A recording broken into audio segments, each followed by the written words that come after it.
Voilà, téléspectateurs, il y a Canal Kin Télévision, to Koutani Bomo Mesani, Ndenge émission, il y a Monde du Travail et Pesamaka, Mokolo ya Misato, mercredi, po ya Kolobela Makamotali Misala na Mboka Congo, Osala Kamosala Nini, Ozali na secteur Nini, Okataka Bilanga, Ozali syndicaliste, Ozali na administration publique, Ozali na secteur Nini, Tolobela Kango na émission Oyo Monde du Travail na français, pe Mosala na Lingala, Toyambi, président, il y a syndicat vendeur du Congo, Guillet Lokoff, aye awa puisque bo senga ki mbalelekaki ke aleka na makambo alobaki makambo azando mbalelekaki bo senga ki aleka na azonga lisusu yango toyambie po tokoka kolobela eloko nini bakisami lisusu na makambo ya alobaki na mikolo o elekaki awa soki poso moko so poso mibale eloko nini bakisami na actualité melaki bino awa na émission o. Bonjour président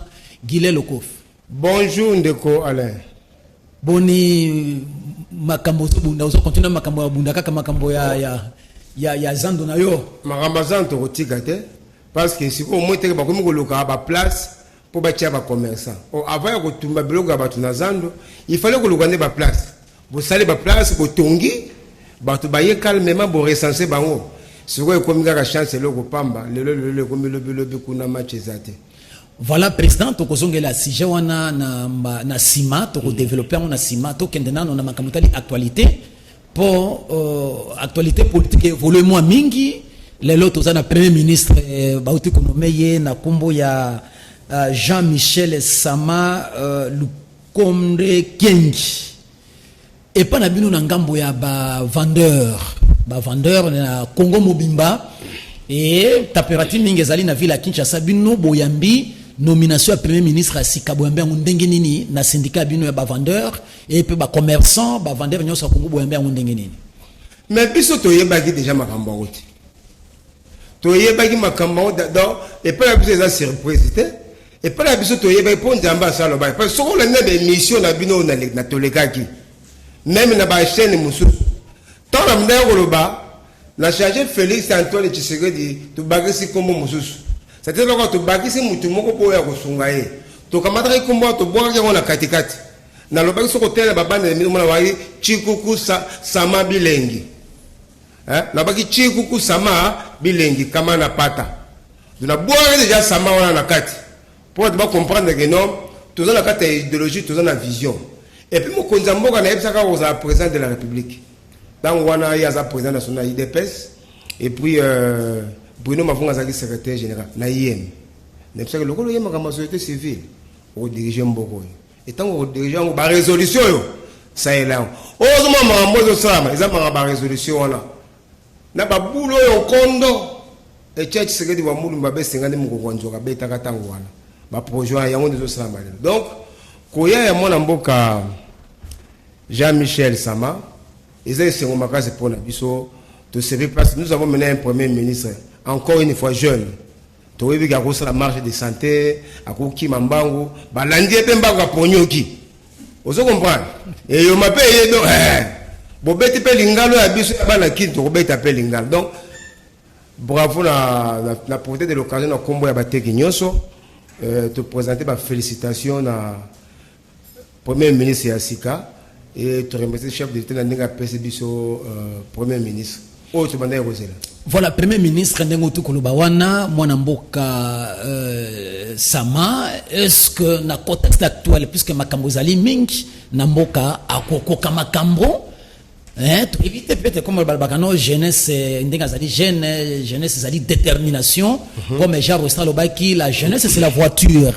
Est-ce que dans le contexte actuel, Ndenga Ayoko Zobukunzi, Akokoka Mako, gérer Makambo, Yamboka, puisque RDC zali monene sous-continent à cause de la mesure à gérer makambo ba makambo zali ebele et tous autant makambo ya bino na secteur ya vente ya ba commerçant ya ba vendeur est-ce que na ba makambo sa ko gérer yango mais à quoi gérer te pour aller ko gérer mboka ezaka raté que fo mboka za la mukie pour gérer ou faut to poser la monene quand c'est États-Unis za monene France pesa monene Russie eza munene mais ça gérer comment ba mboka musu pesa ya mikia eza mal géré ils en Afrique, ils en ont mikili mususu. Yo la ndaka na ba nemo boye le maréchal Mobutu. Alors ba la pesa discours des Nations Unies, alors comment comprendre un pays comme le Portugal sans richesse, avec un taux d'analphabet très élevé, après ça ordre dans le Angola, l'Afrique du Sud. De l'Ombo Kawane se développa et maintenant le Colombie se doit moi. Vous comprenez? Donc, le premier ministre, tout le bâtiment a encore raté. Pour tout le pour la vie n'a été. Il est politicien, il a été à Outi Mamon Nanda Gounaye, à Salah Moussa et Sigamogote, nommé premier ministre Mbalamoko. C'est-à-dire Salah Moussa quelque part. Donc, tu peux ces chances et toujours c'est la mingi, moi, ma kaomingi, Malamou de sa part. Voilà, au lobby que Nangam Bonabino, vendeur, peu commerçant, ya Congo, boyambi penza nomination oyo ya mwana mboka sama boyambi yango na maboko polele et bokoli ki yake na ba difficulté bozana ngo lelo oyo à cause de solution. Oui, vraiment toujours c'est la makambo mingi pa na ye. Je ne sais pas avec votre autorisation au que nous attendons de lui. C'est-à-dire makambo tout ça ko senga na premier ministre a ça la pona biso na secteur ya commerce. Et là va liboso pour réussir une mission na ye. Il y a les bosses qui ont changé le bourgmestre. Babeta vrai langue là na mokonzi mboka. Babeta vraiment solo va changer les bourgmestre. Parce que au niveau de l'entité décentralisée ça y a pola au satan na likamwa malongate. Au même gouverneur azoka Kinshasa bopeto Kinshasa bopeto Kinshasa bopeto Kinshasa bopeto Kinshasa bopeto fait ça appuyer quelque part. Ceux qui posent des moyens à disposition de Bangote, ou bien ceux qui posent des moyens, sanctionner Bangote, ça pose un problème très sérieux. Il y a les bossous qui changer la bourgmestre. Et bah bourgmestre, à niveau de Bango, qu'est-ce qui s'est passé? Puisque les bossous, voilà, bon, bah bourgmestre, moi, moi, nyamou, mais dans le secteur, maître à tracasserie, ce sont les bourgmestres. Les premiers ministres ne peuvent pas signer ordre de l'émission que ne prélever la taxe. C'est ça, c'est bourgmestre. Parce que ordre de l'émission que ne prélever la taxe. Ils n'ont même pas repris la carte à Mébeko. Parce que ordre de l'émission, ils vont prélever la taxe. Ils vont avoir même la compétence, soit il y a ville, soit il y a gouvernement central. Les bourgmestres, c'est les fonds.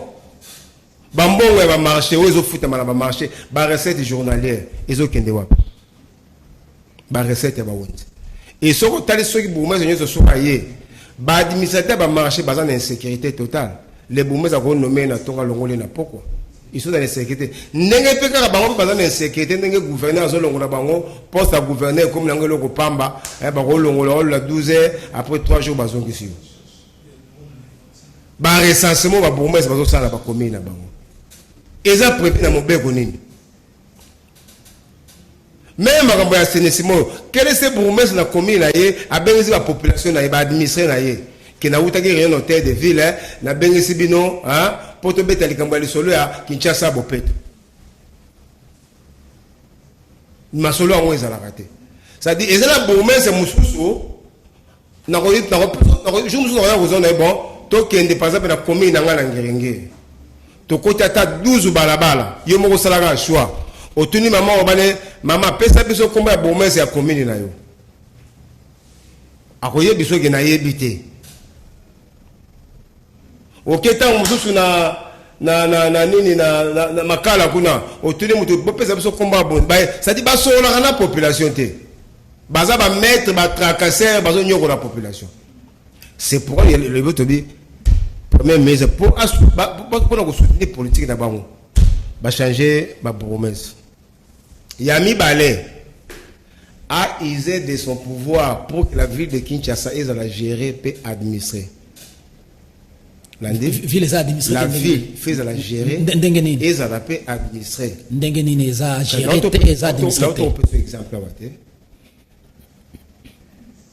Le gouverneur a sali Mukanda Bakomi, les recensements relèvent de la compétence de la ville. Ce que le bourgmestre a cessé de faire un recensement à Zupé Misolo. A sanctionné. Est-ce que réellement le gouverneur a informé que le bourgmestre Oyo a sali le recensement où ils ont relevé la compétence à l'hôtel de ville et que a eu sanction parce que à côté on a gouverneur a regardant. Non, on peut c'est exemple. On a vu la fait à la gérer et à la administrer et puis ba recette nango biso ba quinoa to mona ke oui mis bambongo misolo to futaka et c'est la musala na on est na ville à Kinshasa tous on a combien de boutiques tous on a combien de terrasses tous on a combien de maisons à quincaillerie tous on a combien de maisons à pièces de rechange tous on a combien de salons de coiffure tous on a combien de flat hôtels tous on a combien de restaurants oh yo et futaka taxe rémunératoire annuelle. La taxe rémunératoire annuelle, c'est la participation de l'opérateur économique pour l'assainissement de la ville. Moi, on est qui va. Ils ont qu'un droit. Tu as vu la Kinshasa Ndengeza. Oui, n'a pas de yo. Tozui ba commerçant, ba maison commerciale, ba zo fout impôt foncier. 20% à retenue locative chaque mois. Tu as Kinshasa Ndengeza. Biso montant aux Ando, avant le gouverneur Sawa Marambo à Sali Salio, 6 millions de francs congolais par jour. Où l'administration a marché ce soir. 1000 magasins, $10 par mois. 1000 magasins, $10 par mois. Ils ont ta machine, $10,000 par mois, ils ont quota. Pour l'assainissement et marché central. Mais on a le bien à les pour la Kinshasa, Mubimba. Bah, kiosque ils ont la carte d'argent, ils foutent à 40 000 par mois. On l'a dit. Ça dit, Misolo Eza et Belé, la gestion Biso Bakinoa, Tozo Monamote. Il faut que la ville de Kinshasa, ils la gérer, ils la administrer, et Biso proposer tout le monde la recette. Parce que Kinshasa, c'est le miroir. Le lot Mokonzamboka, comme président de la République, comme président de l'Union africaine plutôt, j'ai la francophonie, Zoya. Mon monde a barolinga bazongi pa biso ba commerçant. Bisika ko ba bourmese ba tegala ki batu. Bisika ba bourmese ba tiaki batu. Nde bisika ba okende ko panza ko tumba bilo kwa batu. Bino na sena bina baliki ba tia wende musu le lo batu. Raël ceux qui traînent les gars baliki ba tia wende musu. Ya misatu ba modifier loi oyo. Loi kombo la loi 18 l'ordonnance 18 bar 003 na 004. Yango ndepende yeko bebi sama solo, ya yeko boma makambo, ya yeko zani sama même l'état na misolo. Ordonnance doit on. Wana zolo bana premier ministre s'investir pour pas modifier. Oui, il a s'investir pas modifier en haut parce que tant ba sala en haut, je crois le parlement bazala na vacances. Gouvernement sali ba bimisi ba kika na parlement, ba sala ba système rapide ba bimisi loko. Comment tout un gouvernement a de négocier la carte à loi, taxe à pollution la boutique, taxe à pollution na quincaillerie, taxe à pollution la maison à pièces de rechange, pollution qui est au sein de la bounanine. Comment Moutazo Fouta taxe rémunératoire qui constitue sa participation pour l'assainissement de la ville? Boye bosé les sous na kati alors bokamati taxe assainissement babakisi awo elo wa osala mbango mbango mutazu déjà autorisation d'ouverture na ye azo puta les impôts professionnels à niveau ya DGI na kati ala ba taxe professionnelle annuelle acte générateur babi demande d'ouverture il faut mutazu ngo initier mais na kati ala ba komi taxe annuelle balobewa na aucun commerce extérieur. Taxe sur l'octroi du numéro impôt, du numéro import-export. Babé sous ce taxe annuelle pour obtenir l'autorisation d'importation et d'exportation de mitraille. Mais ce n'est pas comme une taxe pour un numéro import-export. Bazo fout chaque année. Taxe pour Nganazoa, numéro import-export. Bazo fout mboula nyos pour nani. Bazo fout autorisation annuelle. Oh, par le bien abattu, oh, il y a mitraille. Oh, bazo on a libanda, to bazo qui donc bazo tinda on libanda. Batu anande. Bongo président na makamano le biko no fala makamtali ba taxe sur la pollution. Est-ce que makamtali ba mitraille, ba garage. Ozo monate que ba garage, ba mitraille ils ont pollué l'environnement et nécessairement il faut ba foutre quelque chose. Comment yoko se passer non? Ogi na tangelo ba garage. Na peso exemple à Mouké. Naza na boutique, naza na pharmacie, naza na télé à couture, moi maison à couture à Mouké, moi maison ya quincaillerie maison ya vente à pièces de recharge oh ezala on a carte ya carton nous avons pollué environnement ou quoi même net le barabo to polluer ouais baraté to polluer mais pour comprendre ça la redevable ya ko fouta taxe ya pollution il faut que le degré de pollution est dépassé norme na ba texte de loi ya kanisa ki bongo taxe pollution sur les entreprises industrielles dont le degré de pollution dépasse les normes. Ils ont des boutiques. Il faut passer la réforme. Pour le gouvernement, il y a un gouvernement à peuple. Trop comme tu as dit, il y a un Joseph Kabila, il y a un Fachi Beton, tout le monde a le rôle, il n'y a pas un changement. Alors qu'il y a un changement qui s'est opéré dans notre pays. Il faut que le peuple ait ces pays-là. Ils ont des bateaux. Bah monique dans le col en Azaboye, taxe dans un ministre de l'environnement, bah quelle commission, bah créer bah taxe dans le ministère de l'environnement. Le temps bah long là à qui la boutique n'a été magasin n'a été bloc na porte bureau cost le rôle des ouvriers. Au hier les sous pas à Guinée le confort, au était présent Guinée bosser la démarche pour nos mikana na commis commerçant. Mais tant on a dit mon compte. Yom do créer bah taxe wana yoti. Alors, otangi balongola ba bourgmestre batala makambotali ba pollution na ba changer ordonnance lowana les amisa tozalini ba attente na bino ba vendeur ba commerçant ya Congo et pas ya premier ministre aye ya sika puisque ya lobby akusakana te il faut relever défi mboka ezana makambo ebele akusala akolongola défi wana pour akozongisa Congo na nzela elongo bani po ya ko développement Congo ekende liboso. Améliorer le climat des affaires dans le Congo. Bataille c'est les Kébélé. Bataille c'est les Kébélé. Basta la réforme fiscale. Pour la foutre un pas impôt sur les bénéfices dans le Mboka na biso. Comment impôt pas bien impôt sur les bénéfices et profits. Impôt sur les bénéfices et profits. Bateau battant école primaire. Tous aura la cour mourir un problème hein. Prix d'achat, prix de vente, égal bénéfice. Ce sont déjà le impôt sur les bénéfices et profits. Et nous, nous sommes $1000. Nous avons $1500. Dans ce bénéfice, il y a combien? Il y a $500. Vous l'avez dit? Dans $500, on peut prélever 1%. Vous l'avez dit? Impôt sur les bénéfices. Bénéfice, nous avons $500. Donc, nous sommes $1000. Nous avons $1500. Dans ce bénéfice, nous avons 500. Nous avons prélevé 1% sur le bénéfice. Si vous avez prélevé $1500, vous avez 1%. Alors, Mikanda le Bénini, Mikanda, il y a l'été. C'est l'été, Zabongo. Et les gars, le Parlement en Boga na biso. Il y a la population, ceux qui ont voté par député, Botalaka. Moutafaye na poto, azo kumba na ceux qui ont soukroso qui bemena na poto.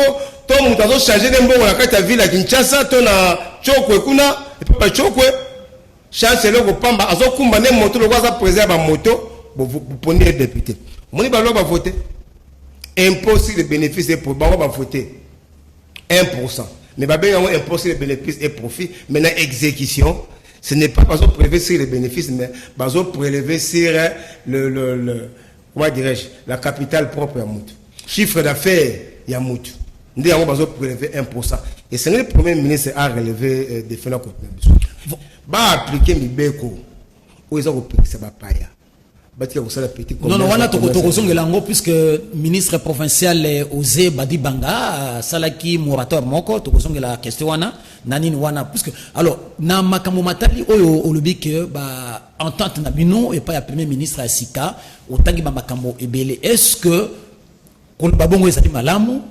Est-ce que aux alliés, on s'organisait, par exemple, na moi, Mikanda, moi, mémo, bon détail, babilo, qu'on y sona pour beaucoup de boutiques là, et bon, tu es bien bandi à Sika, n'angambo ya enseignant, puisque lobby, déclaration, mon conseil makina syndicat sieko, pesi déjà alerte. Et pas le premier ministre, félicité, lobby qui a tout cas, dengo ye baka ke dossier à enseignant, ils ont déjà na table, na yowana, ils ont na primature, bon s'occuper nango, bazo détourner mbonga enseignant, IGF à Denosaki. Alors, Nangambo na bino en tant que président il y a vendeur ya Congo puis commerçant ya Congo olengeli nini pour okutana na mokonzi mboka disons premier ministre au mokonzi mboka nommé pour soumettre ye revendication na bino na makambo sur bien puisque mikanda nde ekoki maloba eza ndenge wana non mémorandum ezali hein même auto coach là qui papa na biso Sylvestre Ilunkamba kaka ba memo wana tokozongisa kaka yango parce que le code est une solution te tokozongisa kaka ba memo wana donc copie coller tozu yango tozongisi ezaka problème ya atali lokola nzoto tozana na makasi pour azana jeune hein na koza mokolo ne ba 7 ans mais aza mokonzi na ngai zomo c'est-à-dire il peut tanga tokokamata ba memo nyonso to wana tokopesa tokoninga pena cette fois-ci ya tanga a examiner yango l'ancien premier ministre Mozito a commandé biso mo mingi et puis mutasi saka makambo ya ba bureau de ne banda ko tungisa ba donc na kati ya memo na biso to tie président ba biloko nyonso za na kati o tozozela avant d'appeler na ngwende asala remise et reprise misale banda pas jusqu'à présent na bandi ko zo ba acte peut-être azo sa ba consultation pour na ko zo ba ministre ou chaque ministre na secteur na e a banda ko poser ba acte sous sa supervision.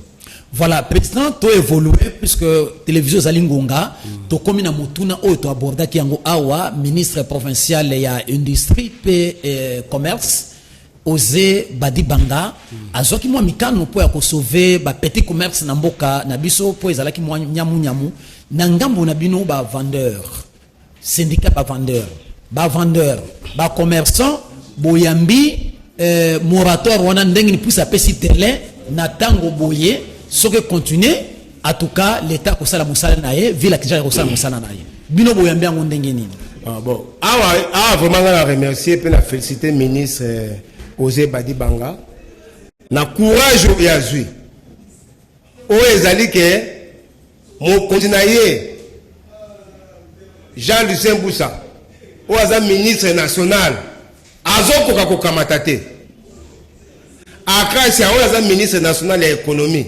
azoko ka kokamata te bangonde sengena ki ba kamata na makambo ya zui yango pour na ville ya Kinshasa parce que aza ministre ya commerce après si bapaya 2 mois le document est là tant musu batu bakoloba tout ko déjà communiqué ba comment biso ba commerçant après si 2 mois wa lobby ba pesi bapaya so basalaka petit commerce na commerce à détail en violation à ordonnance 46 na décret 011/37 au basalaka commerce illégalement ba so la commerce à détail illégalement ba pesi bango 2 mois ba changer d'activité. Après, à partir le 5 février jusqu'au 5 avril, changer d'activité. On a malien, on a nigérien, on a camerounais, on a américain, on a mouzombo, changer.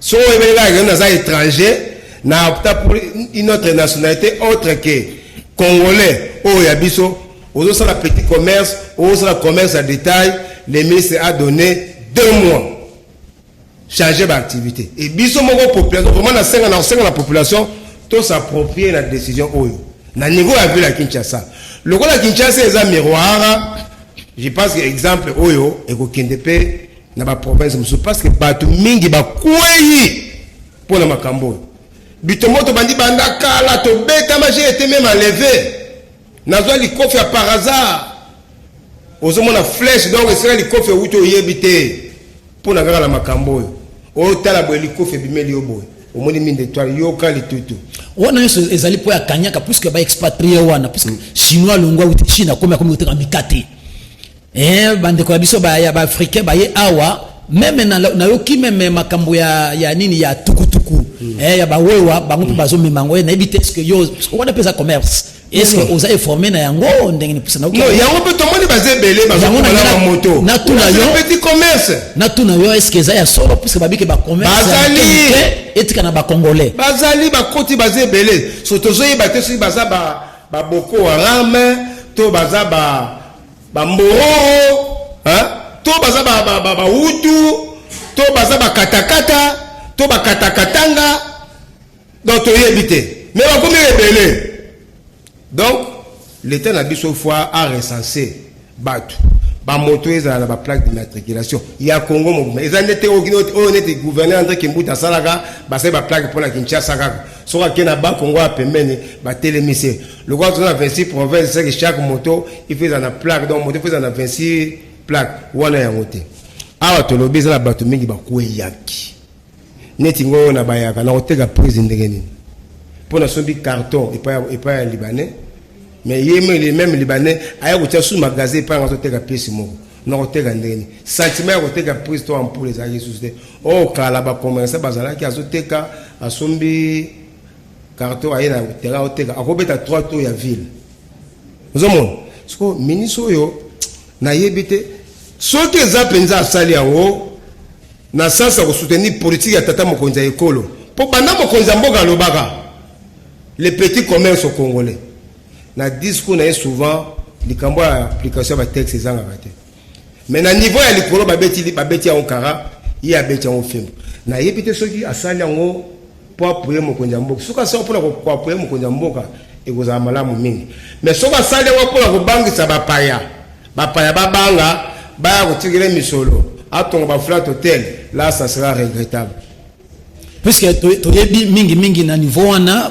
kanyaka nde moto ezoboma kanyaka ezoboma yo moko lobeki na voilà ministre national ya commerce akoki yango te ye na niveau ya province akokoka yango surtout na ville ya Kinshasa puisque Kinshasa ezali température kanyaka ezotambola mingi toyebi Congo est-ce que ya kokoka ngo ndenge olobi wana ntango bakomemela ye kanyaka akotika yango te ça ko continuer yo en tant que président ba vendeur pe ya ba petit commerçant na mboka Congo est-ce que akokoka non il y a ceci le ministre Osé Badi Banga azamo na IDPS mais aza Tshisekedi ezana mutu mususu azana IDPS mais azana Tshisekedi te c'est pour moi mutu akoti na parti zaka lokola koteka na parti nyos na kotanga kombote mais azo respecter idéologie ya leader te ndozo mona mais yé aza Tshisekedi alandra na idéologie ya le père Tshisekedi le père oye ekité na mwana Félix Antoine Tshilombo Tshisekedi Tshilombo Chimakinda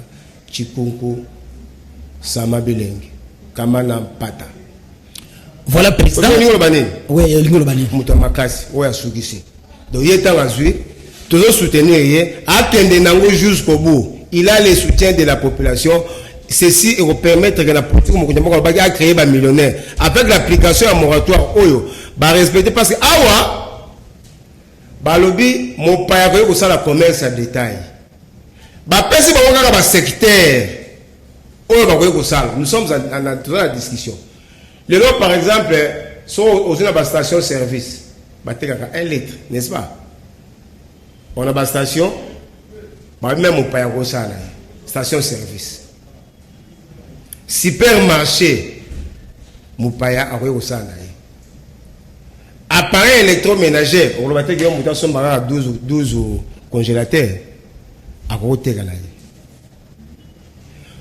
voiture ya sika ya occasion te o bateka na sendwe wande musala bana mboka o to mona ko ya sika penyeza na sasia soki na place na ba boulevard na ba poilo wana nde bapaya basala mo ya biso nini wana biso bana mboka. On comprend. Donc, oui. Voilà, président, Ozana Malobanayo, Tozo Keneko na shit, na suka ya émission, makambo ya Zando, ekomi na nivoni. Wana leli mama Nzambe. Nzembo lisusu ya ndenge nini wana. Wana leli mama Nzambe. Tozo yati. Pese mukunza villa Kinshasa, aza kubunda po ya assainissement ya marché, pour que bana mboka ba tekisi, ba vendeur bazongela misana bango malamu pe akuteka.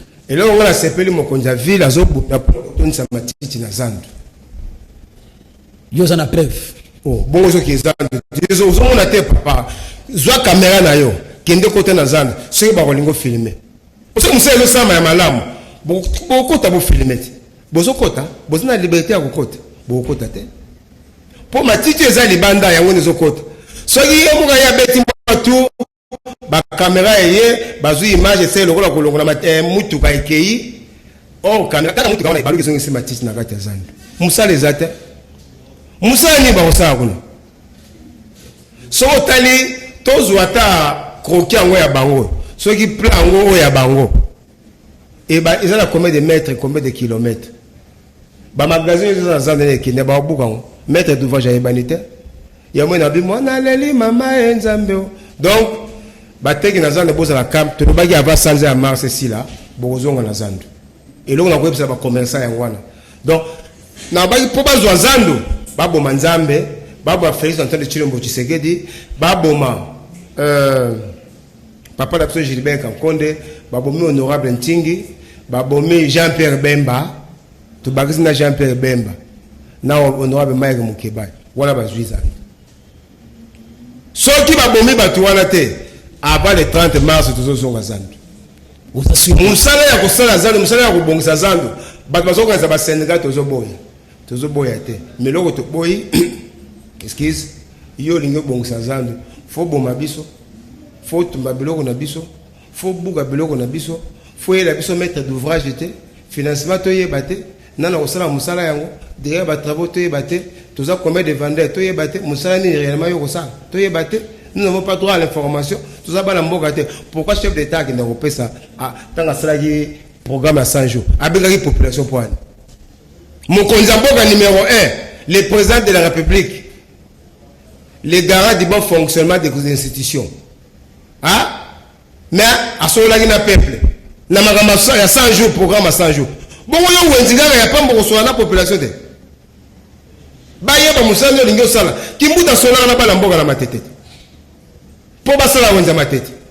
Ce que tu as ma tête, c'est pas qui noie. Ce qui est les gens des saletés. Bon, patrouille à ville. Patrouille à ville. Quand on a été à Kinshasa, dans la Tchèque, il y a des so so le sira ne komi saleté ba ko na peuple toye na zo kambo wazandu biso bana kini boza la calme toza mokonza mboka aza mutea malamu asa yoki na yeko lela bino ko pesa décision iserega mukolo ya kolinga mais biso tolobi avant le 30 mars bokozonga na bino zandu tokoteka masolo ya kobongosa zandu ekoya sima. Voilà président Gilel Okof namoni malobano ya sukawana po ya émission oyo to komina suka ya émission peut-être pour aller loba moko na makamode to développer na makamotali actualité pe akoyibisa bayimboka aussi le but déjà makambo marché na makamotali entente na pa mokonza mboka oko rappeler loko nini susu na oyo takoloba. Non, et loko lobaka que les rendez-vous est pour la 2023 parce que tika assemblée et à votaka ba loi ya boye. Ils ont moins parce même le gouvernement bazo sur la banque. La 2023 cette fois-ci il faut que les commerçants base à la conséquent biso ba commerçants tous à la représentants na biso. Randi na kati ya assemblée et vu la Kinshasa ceux qui va modifier loi électorale et que population da votaka ba gouverneur ngai na kozala candidat gouverneur ya ville Kinshasa na ko kamba ville oyo na ndenge ya malamu selon l'esprit ya Nzambe. Merci. Voilà, téléspectateurs Bolandi, bah échange au tout ça na président ya ba vendeur pe ba commerçant oyo azoko kamba syndicat wana Gilel Okof auti koloba et ba yambi na maboko polele nomination à premier ministre pe bazo compter mingi na mosala na ye po ya ko bongisa secteur ya commerce pe atombeli apesi mokakochwa na mwana mboka osé badi banga na moratoire azui po ya kozongisa ba misala ya commerce ya mike na bayi congolais en tout cas to suki wana to kutani mbaleko ya merci.